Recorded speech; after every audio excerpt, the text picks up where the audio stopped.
So you got to take money out of the equation. You know, speaking of that, you know, money being in the equation, it's funny. Me and my wife were talking a couple months ago, and or maybe a month ago, and somehow the subject of being an organ donor came up. You know, and we were chatting about this, right? And I said to my wife, I'm like, no, I'm like, you should never be an organ donor. Don't be an organ donor. And my wife's like, what in the world? Why not? You know, you got to help all these people with organs. And I said, no. I said, I heard about this, and I said, I don't remember the details, but I heard about this, how they'll basically kill you for your organs because they make money off the organs. And she's like, no way. You know, we were kind of talking about it, and she wasn't buying it. And I couldn't really convince her because I couldn't remember the facts. I couldn't remember the information. Okay, then like a week later, she happened to see a news article about it that explained exactly what I was telling her. And since then, my wife did a ton of research on it, and she looked it up. And here's the thing, it's impossible to take the organs out of a corpse. Yep. They can only harvest the organs while you're still alive. So what they'll do is they'll say, well, this person can't survive. It's too late for them. Can we go ahead and harvest their organs? But see, here's the thing, though.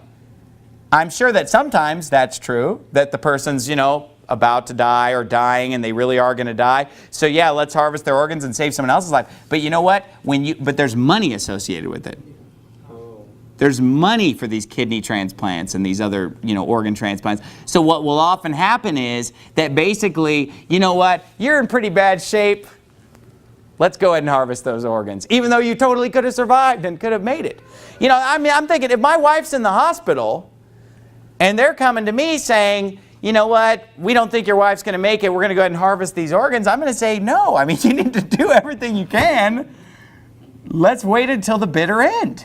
Amen. You know, let's let her die on her own, you know, and let's pray to God that at the last minute, something. Because you know what, there are a lot of people where they'll say like, oh, this person's brain dead, this person's gone, it's too late. And then 2 weeks later, they walk out of the hospital.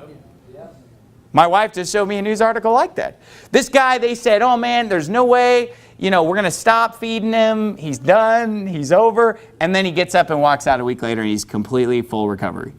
So you see how money can sometimes corrupt judgment?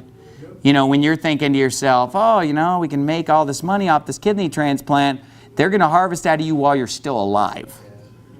You know, anyway.